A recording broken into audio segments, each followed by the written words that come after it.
There we go. Okay.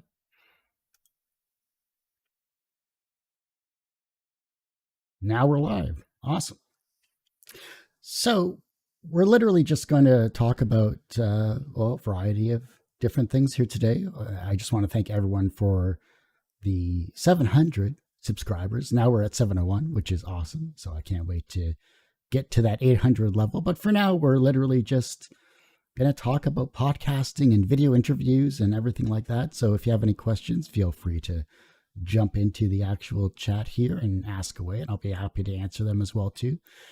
But we're diving into a couple of different things here today. And just to give you a brief background for those that don't know anything about this show, Two Geeks Talking is an entertainment industry interview show where we interview the creative people from the comic, film, TV, movie, and video game industries. And of course, as Kurt says. So you can find this show on our YouTube channel, which is youtube.com/c/TGT Media. The podcast, which can be found at twogeekstalking.podbean.com. That's the word two, not the number two. But you can search for Two Geeks Talking on any of your social media, I should say audio streaming services as well too. So thanks so much for stopping by and subscribing and liking and downloading those interviews for your commutes, wherever those may be. Back to myself here real quickly. Then I've been doing this for the past 15 years, since 2008. So I have a wide skill set from audio production, video production, as well as a producer and content creator for many, many years. Also, I do consulting as well too in these avenues. So if you're looking to literally get help with your possible podcast journey or your video interview show or anything along that line, feel free to hit me up in the comments or hit me up anywhere on social media, and let's connect and chat and get your vision to become a reality. So a couple of things I want to talk about here today is, of course, the niche of podcasting and podcast creation as a whole. Because when I first started in 2008, the wide world of podcasting was definitely something that is not as active as it was in today's market in 2023 as of this recording. So there's so much that has changed since then, from technology to better audio quality, microphones, ways to share and showcase your content, etc. There's a lot of little things that definitely have cropped up that have become a lot easier for podcasters and people of creating shows, for that matter, easier. So let's talk about a couple of different things on podcast creation, just to get that started off here, and why I started this show to entertain the masses, as it were. When I started the show back in 2008, I really wanted to interview and showcase talented people in the webcomic community and the independent comic scene. And there was no real avenue to do that. There was no podcasts that were showcased about that. So this was originally an audio podcast called TGT Webcomics back in the day, which is Two Guys Talking Webcomics. It's evolved to Two Geeks Talking as you see today. But I wanted to get guests on to talk about their experiences and in terms of their creative process. And I wanted to really dive into their mindsets as creative people, while also giving them a platform to showcase that. And that kind of branches into our first topic here today, which is podcast creation, choosing the niche of your actual show. Now, I think that finding a niche for what you're interested in is very important. Now, you see a lot of people out there that say, well, you need to narrow down your niche if you're a very broad topic. But if you're talking about, say, you're a comic creator and you're talking about comics you enjoy or love, then you have your niche. Maybe you're specifically looking at the action genre or everything like that. From an interview side of things, from a podcast side of things, I find that a one-on-one style interview is a lot more engaging and entertaining. And I've had myself interviewing multiple people as well too, so it's not really one-on-one. But my niche would be entertainment industry interviews and getting the creative mindset of those people.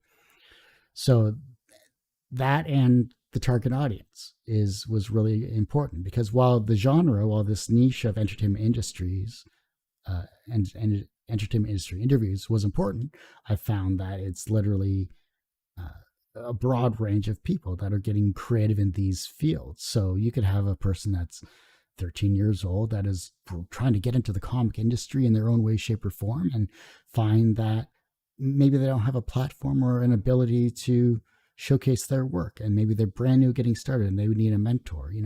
Maybe guests that have been on this show have been able to assist them in that regard. Who knows? But I'm trying to reach a very broad ranging audience, even though you should figure out who specifically what age range you're trying to go for as your main goal. How do you plan your podcasting content? What exactly are you trying to do? Are you doing a talk show style? Are you doing a hot take style? Are you doing,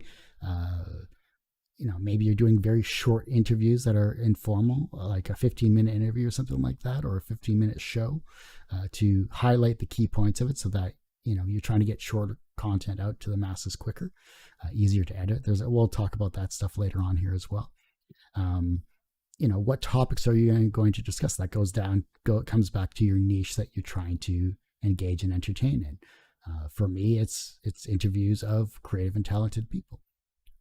There's a variety of different topics you can go on. Are you a hot take style show? Are you looking to highlight your creative process? Maybe you're showcasing your journey as a comic creator or content creator. Those are wonderful things to see as well too. Looking at the quality of equipment as well. Do you have a decent microphone? Because if you don't have great audio, you're not going to be able to share your message to the masses. I'm not saying to go out and get like a Sennheiser, 75 or something like that and spend $600-$700 on a microphone, and then you stop your show after 10 episodes. Now, find what works best for you. Like when I started, I ended up getting an Audio-Technica AT2020 just desk microphone, a USB microphone, and it worked out great for a good number of years until I upgraded to a Rode that you're currently seeing here as well. So I think that was pretty amazing as well. I really find that it's a matter of your preference in terms of cost and effectiveness and what you're trying to actually accomplish. Moving on here. Let's see. I got points here I'm going through here, just so that those that are watching this, and I'll edit this down to a shorter, tighter interview as well too. And just before I move into the second segment, which is going to be talking about video interview creation as well. Don't forget to subscribe to our podcast, which is of course on YouTube, and of course on Podbean, which is twogeekstalking.podbean.com, and our YouTube channel, which we're trying to get to the 800 subscriber level, youtube.com/TGT Media. Like, share, and subscribe with your friends and showcase maybe interviews that you've enjoyed. And if you want to comment down below and figure out what was your favorite interview, maybe of 2023 or earlier, I'd love to see it in the chat here as well too. So stay tuned for more great interviews that were scheduled until July as of this interview, or rather this show. So stay tuned for those. Video interview was something that I started back in 2012, actually, which was rather new for me because the quality of cameras and the quality of video interview equipment was not up to standard, because 720 was just coming out, 720p. We're now up to 4K cameras that you can have as well, not only web cameras, but also digital DSLR cameras as well. And so I really found that the technology wasn't able to keep up with the style of interview. So I had to focus on shorter interviews at that time. Then the question is, what type of guests are you looking for? So my show intro is entertainment industry interviews from comics, TV, film, music, and video games. And it's a very all-encompassing show. So I can dive into every different avenue that I possibly can, and showcase and highlight talented and creative people in those fields. Well, you may be asking, well, why music? Well, I just happened to, back in the day, find an amazing, talented, geeky creator with a band called Kirby Crackle. And I had him on the show in a couple of times in the past, and I'll be having him back on as well. And I think his love of comics and his love of music was a great collaboration and a great niche that I don't think was able to be filled in other shows. So I happen to have him back on. Kyle Stevens is his name as well too, by the way. So check out his past interviews and look at his website, kirbycrackle.com as well. So we're looking at different genres and different people to get on the show. You want a unique and entertaining guests as well, so that one, you're not bored, Because if you like talking with people, you like enjoying the creative industries of your respective fields. Now, maybe you want to just focus on comics, or maybe you want to focus on video games, and that's wonderful and fine. And I think that's a great avenue to dive into, because those are very popular genres and niches right now. So those are wonderful to see too. Um, but when you're interviewing someone, it is actually very interesting, because if you have never done that before, if you're not a socially engaging person, if you're an introverted person like I actually am, it can be very difficult to kind of dive into the actual focus of what you want to talk about and who you want to speak to. So find a guest that is either new to the scene, that is maybe in a similar boat if you're first starting out your show, and get them on and just have a chit chat, have a conversation, rather than focusing on maybe specific questions. And that comes to finding your voice as a creator, because it took me at least 60 episodes before I was able to actually find my voice and find my style of interviewing. And everyone's style is different. You may be more engaging in certain things that you like to talk about, or maybe the guest is a very verbose person, that's an extroverted person, that will allow you to fill in the air that you maybe don't need to ask as many questions for. So find a great guest that fits your style of interview. Research is very important for any style of interview, whether it's a podcast or whether it's a video interview. You'll want to look back at their social media accounts. You'll want to look back at their websites and any other press releases that they provided, and see what type of creative person that they are. And maybe you'll find questions from content that they've already posted that maybe you didn't think about as well. And that's where I find a lot of my questions organically come from, is, literally just seeing something that they've done, or while I'm speaking with them, hearing something that they talk about that they're passionate about, and that draws a question down that avenue as well too. So flexibility is the other point for being an interviewer, being able to not just stick to the cookie cutter questions you may have, but to roll with the flow of the actual interview, to be able to speak on various topics and dive into why this person likes what they like. And maybe that's something that you like as well that you didn't realize in your own internal research. It's great to find a connection with your guests as well as the people that are going to be watching and listening to your shows. If you can organically get that connection to these people, then I think it's really along the lines of you have made a lifelong listener or watcher of your show. And maybe they'll come back, and maybe, who knows, the person that was watching or listening to your show takes up the courage to actually schedule an interview on your show and, tell you that because of this show, or because of you speaking to this particular guest, they got the courage to be interviewed as an actual person. So I just think that's really important. Make your connection with your actual guests and with the people that may potentially watch and listen to your interview. Let's see. Promotion was the next section here. Promotion is difficult. You're one voice out of 7 or 8 billion people in the world. And it can definitely feel, especially in today's social media climate, that you are not reaching the masses that you possibly can reach. And it's difficult to do that, because when you start your show, social media is the least farthest thing away from your mind. You are focused more on creation of your show. You're focused on more on engaging with your guests if you have them, or the topics and research that you're doing to put on a good, entertaining show. Social media promotion is hard, and especially with the social upheaval that's currently ongoing with various social media platforms, it's hard to find the one that actually works best for you.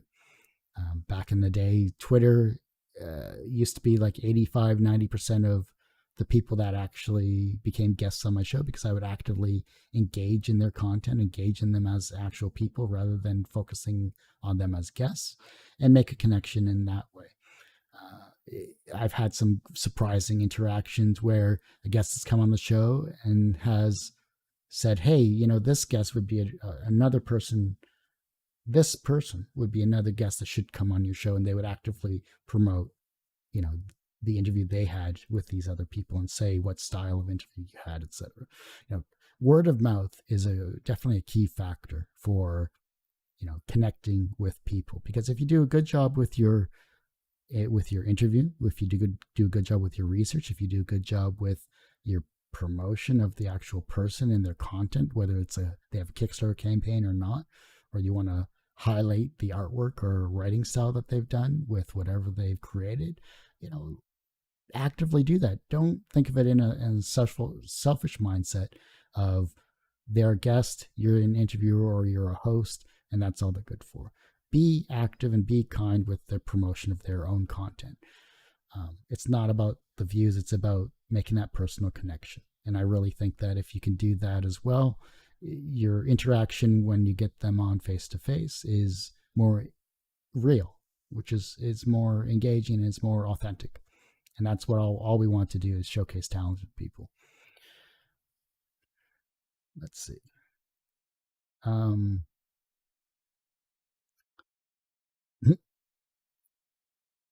Nothing in the chat right now, so we'll keep on going. Um, I mean, when I started this journey, looking at how we've started to where we are currently, I really found that I had to segment my time and segment myself and get myself organized, is what it boils down to.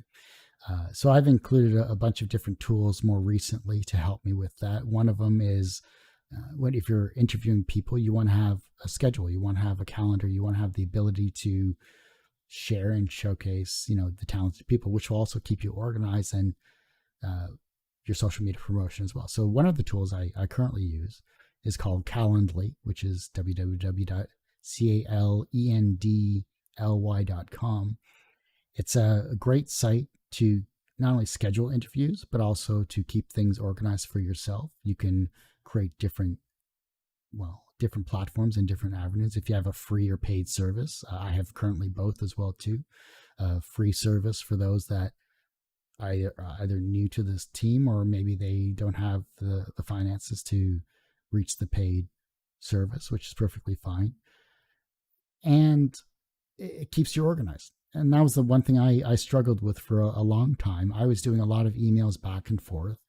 I still kind of do that from day to day, but I focus people that maybe want to have potential. I focus people who want to have potential guests on the show or be guests on the show towards this Calendly link. And it's just a lot easier for not only for their schedule because they could be in different time zones, but also for myself in terms of keeping myself organized, because the last thing you want to do is double book on the same day at the same time with two different people. This completely eliminates that and has helped me so much as well too. Other services that I do use, I do have a newsletter as well too. I use a Substack, which is twogeekstalking.substack.com. I'm starting to do that more so now because I really find that I need a more concise way. If social media doesn't reach the people that I want to reach, I'd rather have a nice newsletter in order to get people connected to the content I want to create. And for the most part, I'll do, here's a month-long list of content that you created or interviews that you've missed possibly. I may break that into 3 or 4 parts. That way it's nice and consistent. Or I'll do a weekly post where, hey, here's the past week that you've missed with these 3 or 4 interviews that maybe I've done. And this also highlights if they have crowdfunding campaigns and other links to their own websites as well too. So create a newsletter is always a great way to connect to the pieces, because you can never have too many connections and too many ways to reach audiences, because if a social media closes down, you at least have a newsletter to connect with different people. So that's always wonderful to see as well. I find that keeping yourself organized, keeping yourself literally reaching out to the masses themselves is the only way to get your show to grow and to get your connections out there, because there have been so many interactions I've had in the past that I can't recall where if I would have kept organized or if I would have done things differently, it would have turned out a lot better as well too. So those are 2 main things that you should really also focus on when you're starting. I think that it comes back to, what exactly you want to do with your time as well. Editing Editing for me literally takes at least 6 or 7 hours sometimes for a 30 to 40 minute interview. And I really think that it's amazing to uh, see, because especially for the paid service that I have, which is at this moment as of this particular stream, it's only $25 US. That broken down into 6 or 7 hours of editing is like pennies on the dollar, quite literally. And I just want to do this so that not only do I keep the show running, but I also get the the best interview possible to showcase your talent and your creation as a guest. Got Reynard City here. How you doing there? Good seeing you again. It's been a while. I can't wait to see what you're doing next. We've had, of course, Rob Turner on the show multiple times in the past. He does an amazing comic with Reynard City Chronicles. You could definitely check out his work as well too. And yeah, 700 is amazing. I love the fact that it's just 300 more, or actually 299 more as of today, with reaching that 1,000 goal. I didn't think it was possible, but it's slowly making a reality. So I love that. You do amazing work yourself with your comic. I love seeing the fact that you're just killing it with your comic series, and I can't wait to have you back on with your next issue and goal and whatever else you're creating there too. So it'll be interesting to see.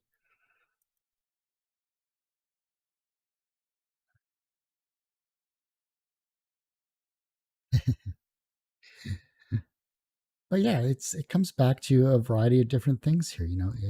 Do you want to create a podcast? Do you want to create a video interview? Are you going to create short content, and do you want to create short segments as well too? Short reels for that matter. So there's a big difference between, and this is something I've been actively trying to do, is trying to find, looking through the content that I've interviewed. So here's an example of how I like to plan out my work there. Oh yeah, you'll have to tell me about the OLL Gaming Con next time we chat for sure. I'd love to see your work there. So some of the things that I try to do when I try to schedule my content is, say I've done a full interview and I've literally done an hour or whatever the case may be for this particular interview. I'm going to go through that entire interview and I'm going to find maybe 2 or 3 5-minute segments that are short content that I can post on, say, like a Monday, if my release schedule is on a Friday, which it currently is. I think that if you can post every Monday, having your 5-minute segment of that particular interview to draw interest to your Friday release, that's a great start. Then maybe on a Wednesday, I'll take different content and I'll make it a 1 minute clip. So something for TikTok, Instagram, Facebook, Instagram Reels, Facebook Shorts there, YouTube Shorts as well. I'm going to take that 1 minute clip and I'm going to submit it to those 4 or 5 social media websites and try to gain traffic and draw traffic into the main interview, which we'll release on the Friday. And then on Friday, I'll actively promote it on social media during the entire week, not just specifically Monday, Wednesday, and Friday. But I'll also then do, in case you missed it, posts throughout the actual year following the actual release of the interview to draw people in. And I have those auto posted on TweetDeck and a variety of other different websites as well too. So I can't wait to physically see that go through. And it takes time. That's the main thing. You have to organize and plan your time. You have to be able to think of this like a marathon, not a sprint, as many people have said in the past. But you want to be engaging, you want to be entertaining, but you want to also showcase your guests and your talent that come on the show, because it's really in reality, it's all about them. It's all about their ability to be creative. It's all about their ability to physically come on your show to engage with your audience, whoever that may be. And you have to be empathetic and kind to them as well too. Maybe they're not used to being interviewed. Maybe they're not used to showcasing their talent, because being a creative person in an artistic field is constantly being looked down on, which is a true shame, because they're the ones that get us through our day.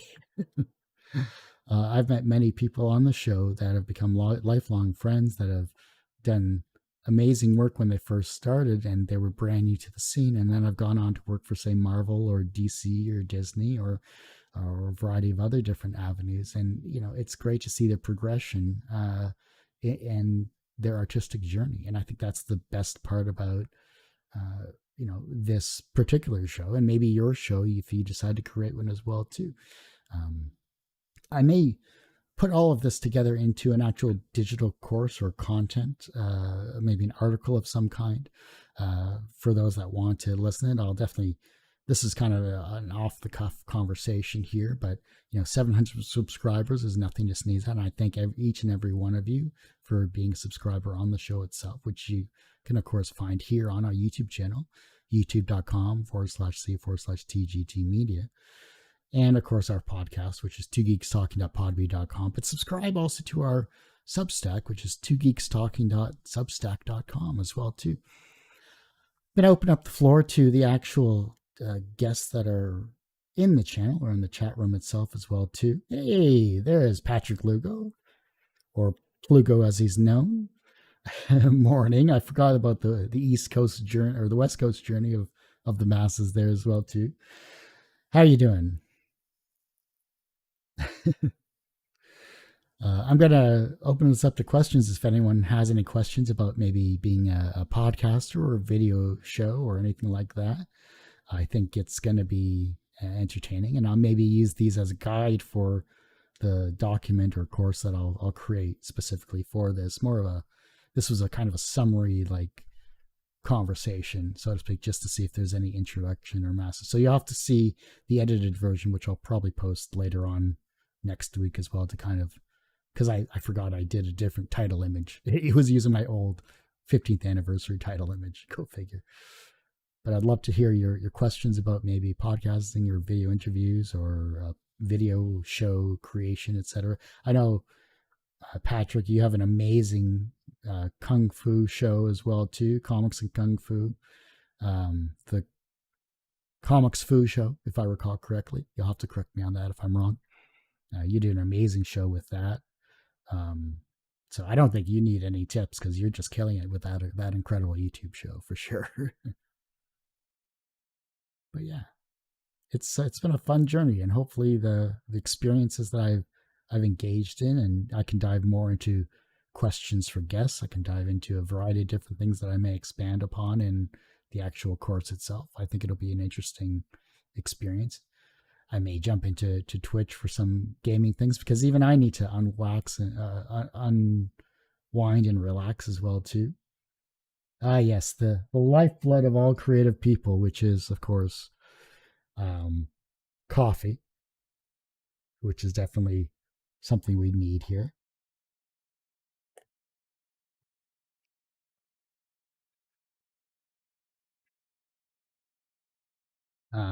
All right, here's a question from, of course, Rob Turner from Raynard City. He says, what tips do you have for people who want to be on your show? Well, that's a very, very, very good question.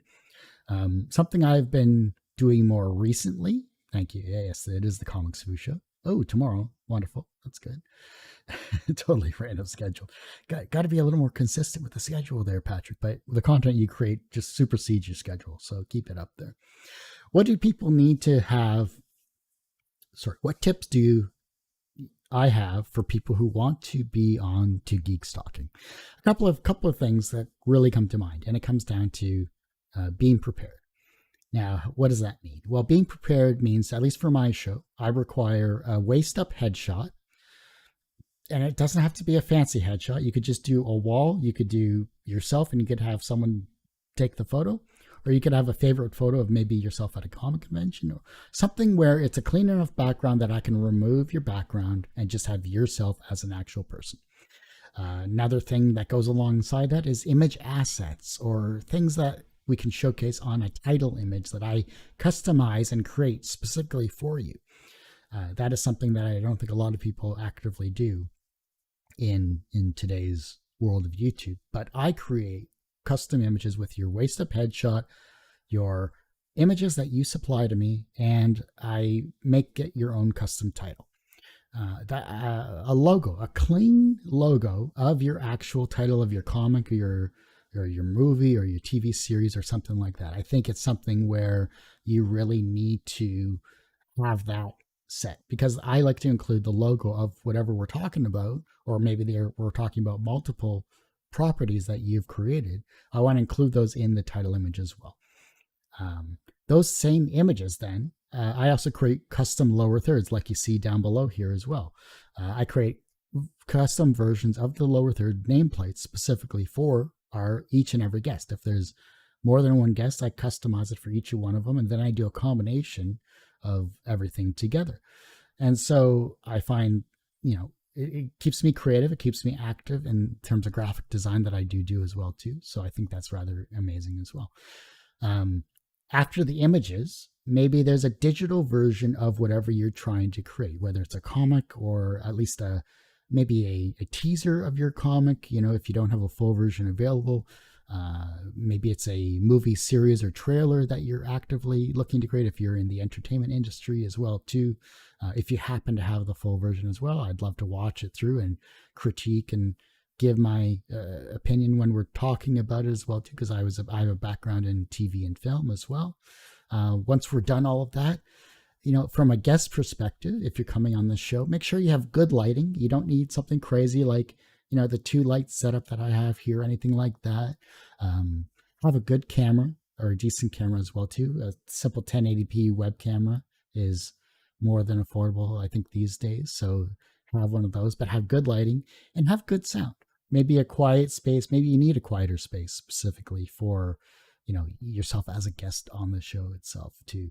If you have kids in the background, perfectly fine. If you have pets, I love pets, by the way. If pets happen to show up in a guest feed, I love it. I just think they're amazing and unique animals. So keep it going that way as well too. But have good lighting, have good sound, have a decent quality camera. If you have a green screen, great. That's wonderful as well too. I have a green screen because I have a mess behind me, so I don't want to showcase that. I think it's something amazing. But if you just have a nice area that you want to showcase, then by all means, please do. It's really not about the background; it's about yourself as a guest. So, good images, decent lighting, and good sound so that I can hear you. Image assets and headshots as well too. Make sure that we have that available. If you create a press kit for yourself as a guest, and now this will be the summary of that particular question. If you have a press kit, like look up press kit on Google right now and take a look at how to create a press kit for myself. And it can be either for acting or whatever you find that's a press kit. Make one for yourself. Make one for your content, because I think that's the easiest way to just throw it into a Dropbox, send that link to, say, my show specifically, if you want to come on Two Geeks Talking. And that way I have everything and I don't have to chase after you 3 months down the line if you've scheduled ahead of time, because that's a very time consuming process. Maybe it just comes back to just be organized and be active in your own creativeness. So make a press kit for yourself, have a headshot, great image assets of your past and current projects if you have multiple projects. When you're a guest on a show, good lighting, decent camera, good audio, speak clearly as well too if you're able to. I try to have as little background noise as possible and just have fun with the interview, because really it's about yourself as a creative person. So if you love talking about what you just created and you're excited about it, showcase that in your actual show. And that's what I think is amazing, to be engaging with the actual guest and the guest and host and those that are watching this. Because if you show excitement with what you're passionate about, more people are going to look at what you're actually doing. And I think that's a very underutilized skill when it comes to this here as well too.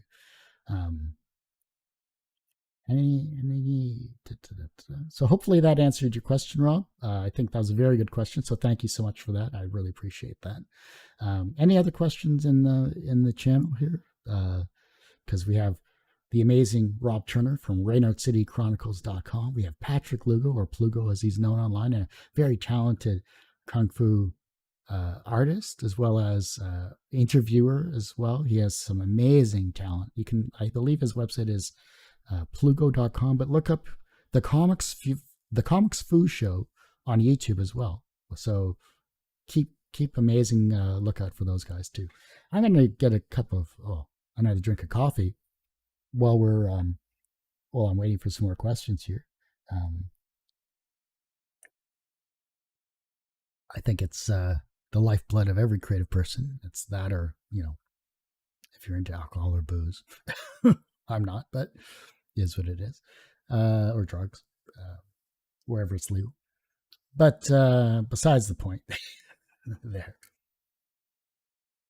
Um, but the journey as a creative person is difficult, no matter what you do. Whether you're a host, whether you're putting on your own podcast or show, if you keep at it and if you're consistent in your content and your delivery and what you're trying to share and showcase, I think that's amazing to see and share with the masses, because it's difficult being a creative person. We're so used to um, being put down by the world. People want art for free. People want everything for free, and that doesn't help you as a business person. That doesn't help you as a creative person. It's good to get your stuff out there to showcase it, but you have to. Yeah, it's a 26-ounce mug that I want to get a larger one too. I'm really looking forward to getting a 50-ounce. I think if someone wants to give me a 50-ounce mug, I'll be happy to drink that much coffee.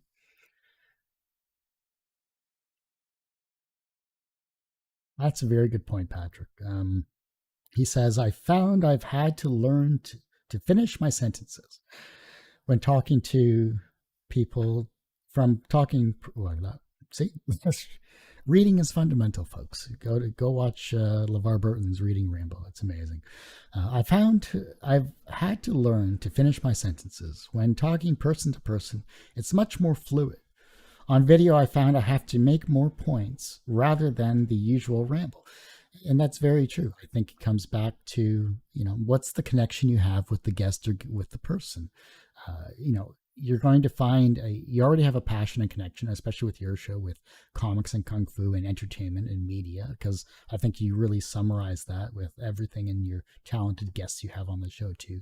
The fact that you're taking real world martial arts and you're showcasing a creative side as well too. Where in entertainment media and does this martial art fit? I think you have a great educational avenue there that is so much fun to watch, and so keep going. But yeah, as a host, it is very difficult to stop yourself from rambling sometimes, and active listening, I think, is the key factor that you have to learn rather than trying to experience. I was at a call center job for 3.5 years, so you're forced to actively listen to very pissed off people, but it helped your thinking process, and it also helped my speaking ability in terms of communicating what I wanted that particular customer to do. So the same when it comes to doing an interview show or having guests on, are you literally just are you actively listening, or are you trying to talk over them to get your point across? And you have to stop yourself from doing that. I think that's the main thing. So a lot of times when you see Two Geeks Talking and the show and the guests that I have on, I've actually edited down a lot of content or removed a lot of my own content for interactions with the guests, because either it doesn't fit the particular show, or it was a bit of a break in between or whatever. But I think it was along the lines of, I want to keep the focus on the guests themselves and engage with my question, whatever that case may be. Now, I won't edit myself out completely, but I will at least tune down a lot of the stuff that I have posted in the past as well, too. Rob posts a good question here. What are your thoughts on video essays? Do you like them? And if so, what do you think is the secret behind a good one? That's an interesting question. I like that. I think video essays are rather important if they are done properly. If you're trying to do a video essay and it's a hot take on maybe a negative aspect about a certain genre or a certain maybe persona or style or whatever the case may be, say, let's take comic essays, for example. There are many that do it right, and there are many that can do it wrong. A video essay shouldn't be about, the points you're trying to make. It should be about educating and entertaining the people that are trying to read it. If you look at a lot of great content, I'll use Destiny 2 as an example. The amazing, talented creator, Bife, from his YouTube channel, My Name is Bife, deep dives into the lore of a video game of Destiny 2. And it's so engaging, and the fact that he's a really good voice and that he's British kind of helps as well too.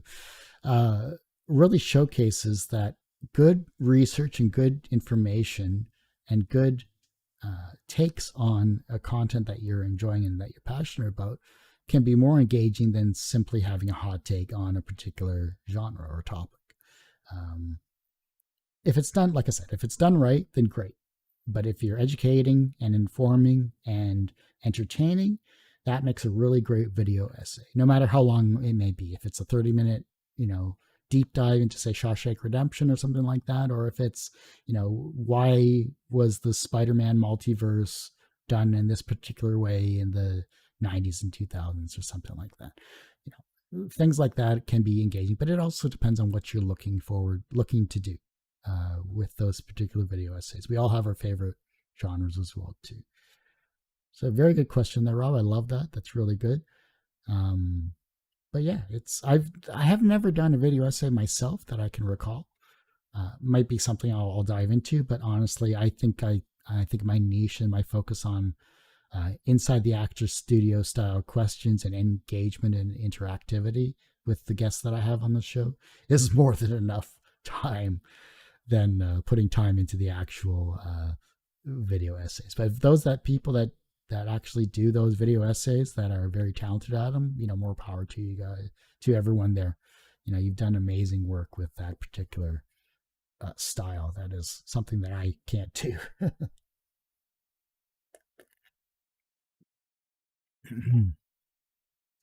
What else we got?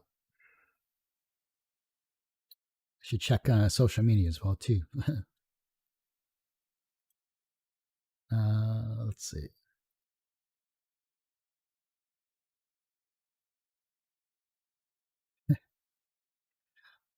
Here's a bit of a life hack as well too. Apparently, if you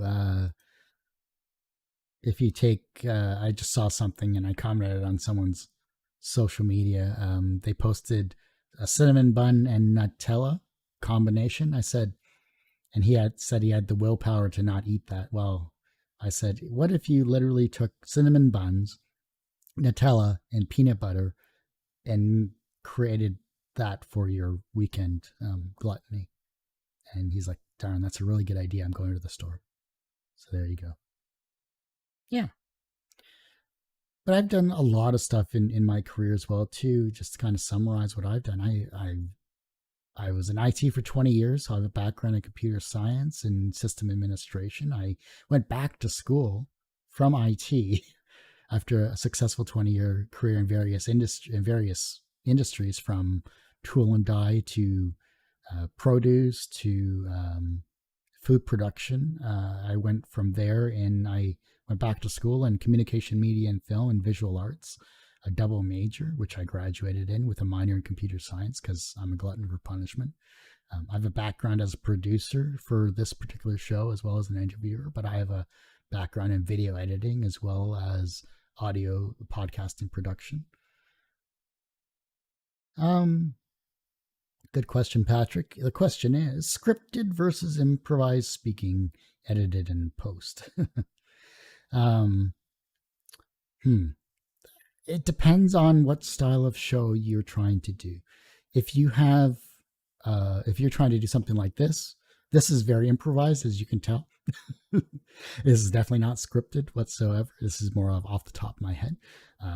I think if it's an interview style, you can have both. Now, I think that if you have a scripted set of questions that you always ask, like what Inside the Actors Studio does, or did, I should say, if you have that style of show, then you have a very consistent format that is relatable, that people coming into the show will always know what they are going to get. Improvised speaking, edited in post, I think that's two things. Like edited in post could be like your third section as well. So improvised speaking, where you're kind of going with the flow of the interview, I think is a very free flowing, very informative way of speaking and engaging with your actual guests. I like that style personally because sometimes a question I've listed in my 300 list of questions, by the way, is something that I could it won't fit the conversation, so I have to just engage in what I've experienced with that person in this very limited window of time.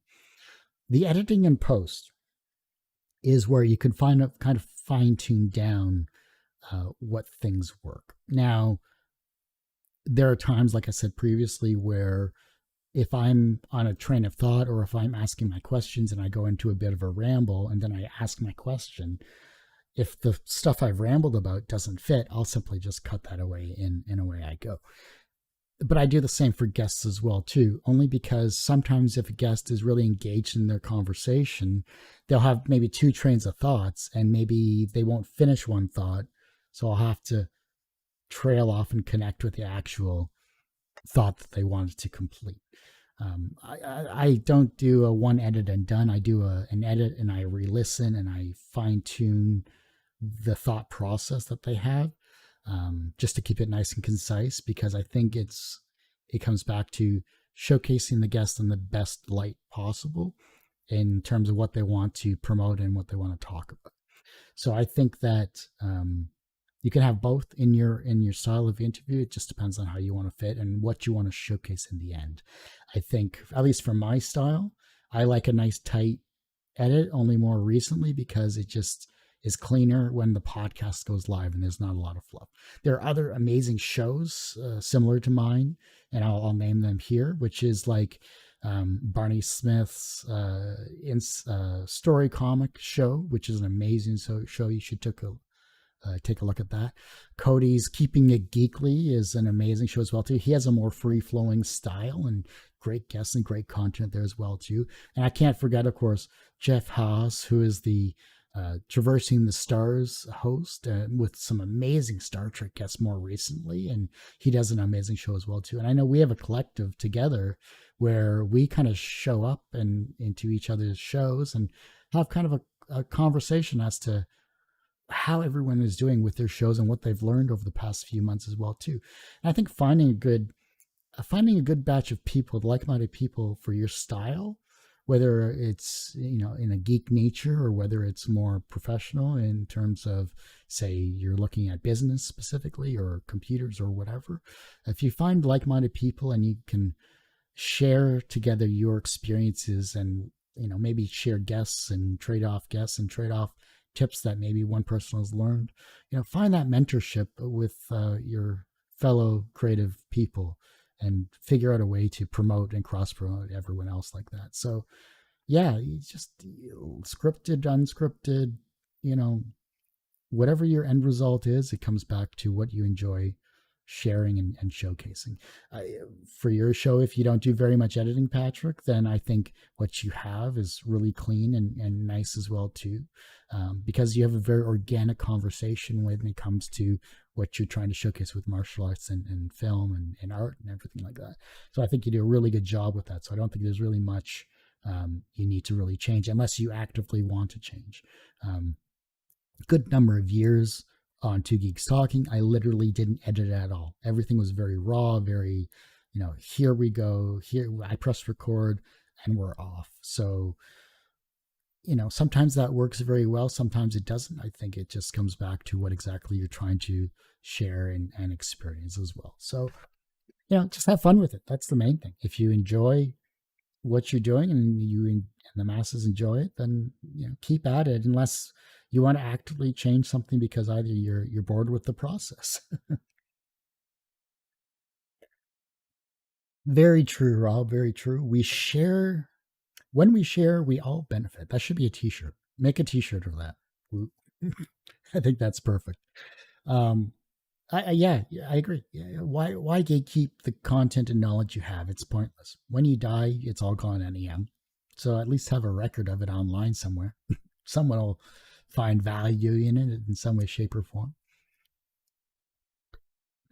Just a reminder, of course, we have if you haven't signed up for our newsletter, which is twogeekstalking.substack.com, I believe is the address, then please feel free to sign up for that. You won't get very many posts from there. I'll try to be as inactive. Well, not inactive. That's a horrible word. I'll try to be not as intrusive as possible when it comes to the posts there. You'll at least get weekly and monthly reviews of the content that you might have missed on the show itself, which is going to be from our YouTube channel, which is youtube.com/TGT Media. And of course, our podcast is back at twogeekstalking.podbean.com, or search for the Two Geeks Talking, the word two, not the number two, on any of your streaming services. It's actually available on iTunes now, which I finally got working. So please do me a favor and go over to the iTunes if you haven't had a chance, and leave a review. You know, give me however many stars you think the show is worth to you. And I really would love to get an updated version, because it's been a while since I've had it back on iTunes, and I think that people are going to enjoy what is posted there as well too.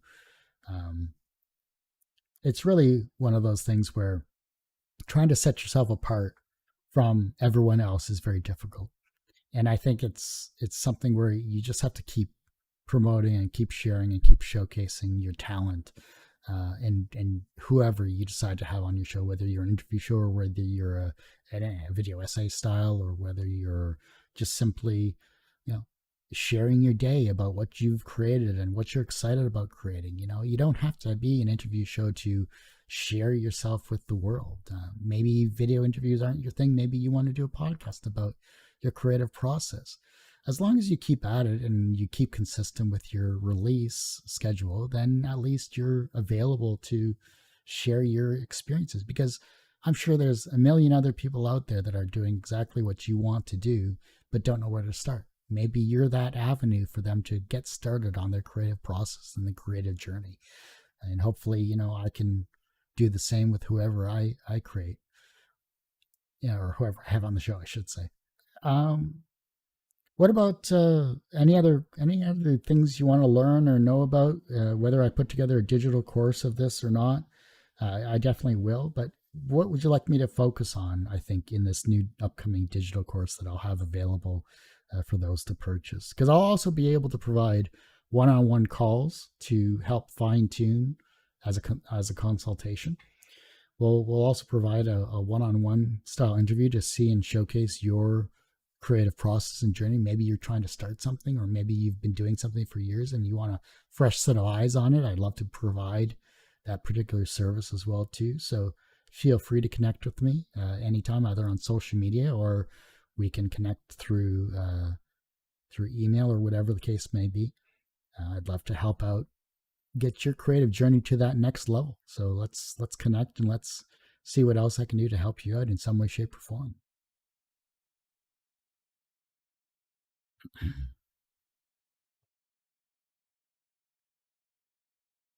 I need more coffee.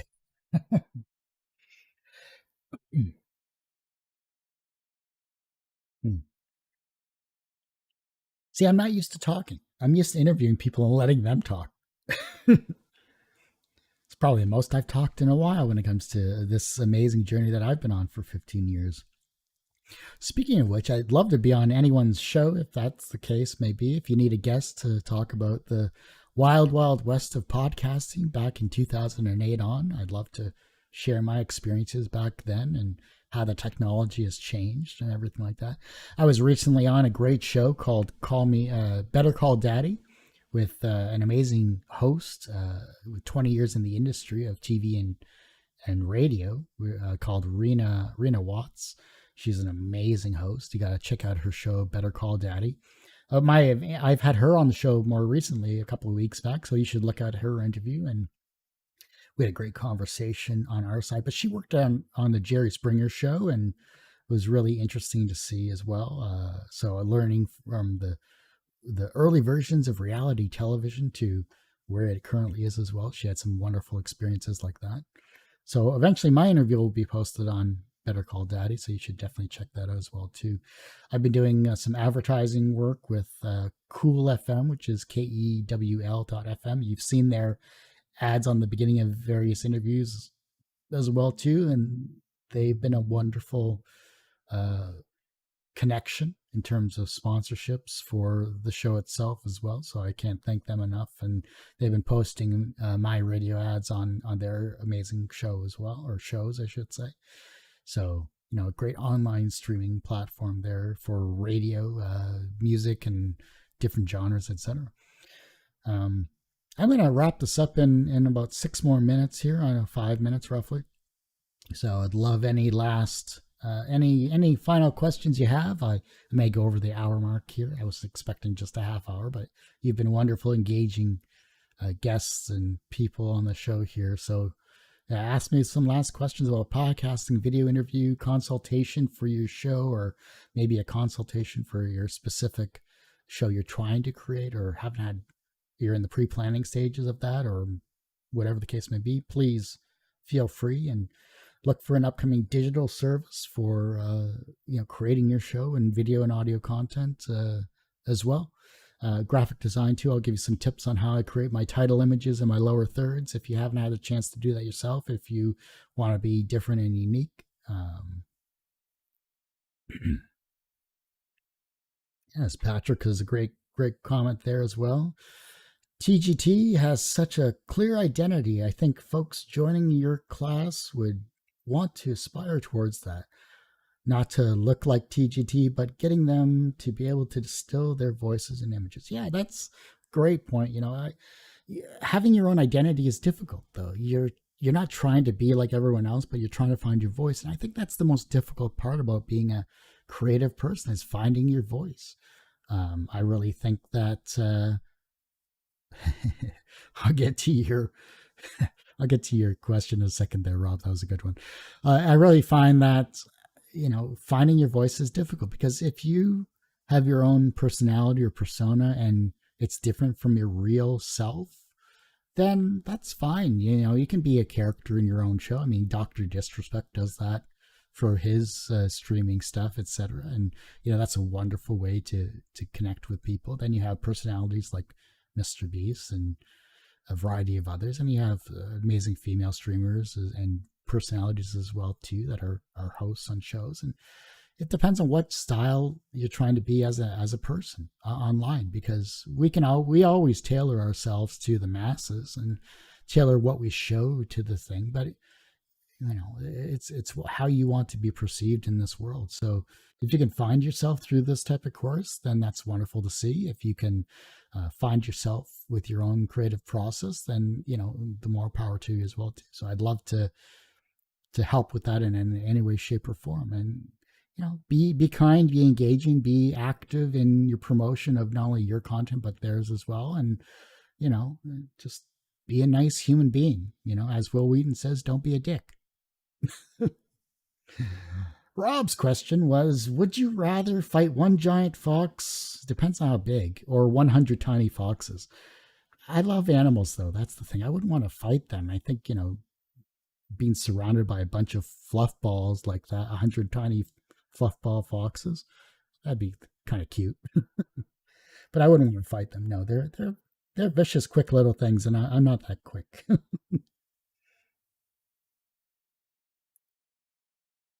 Got about 3 minutes left here, roughly. A couple more questions if you don't mind, and I'll wrap this up in this kind of 700 plus subscribers on the show. We're looking towards the 800 goal now, so just 99 more to go. And I'll do one every 100 if you guys don't mind. I think that it's, everyone doesn't mind. I think it's something that if people like this type of content, I'd love to do this every month or so, or every couple of months, if whatever the case may be. I think it's something where we'll enjoy everyone's conversation and time, and I think it's wonderful to see overall.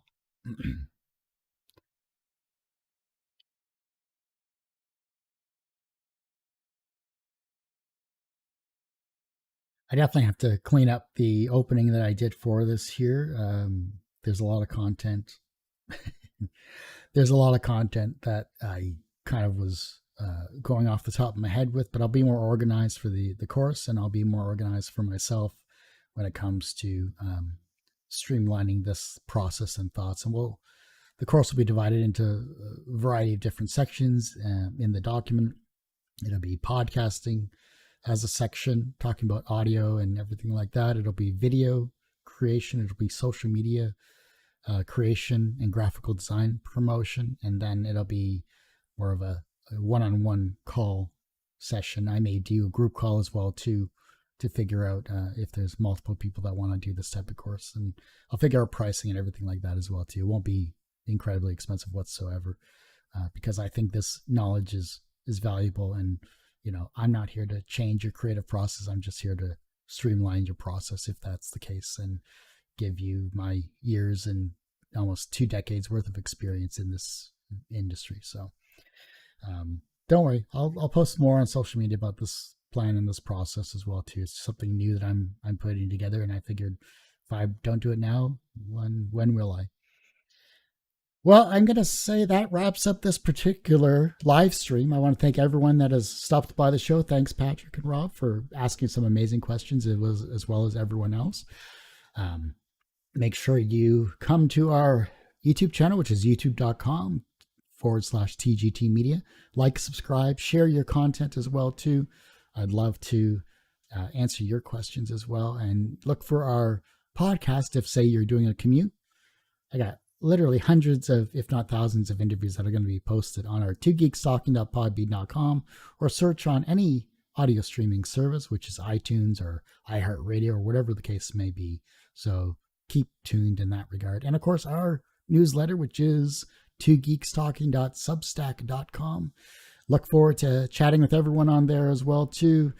Stay tuned for our next talented and creative person on Two Geeks Talking, whoever that may be. And let's get towards our goal of 800 subscribers. Only 99 to go. Thanks for listening and watching, everyone. Have a good night.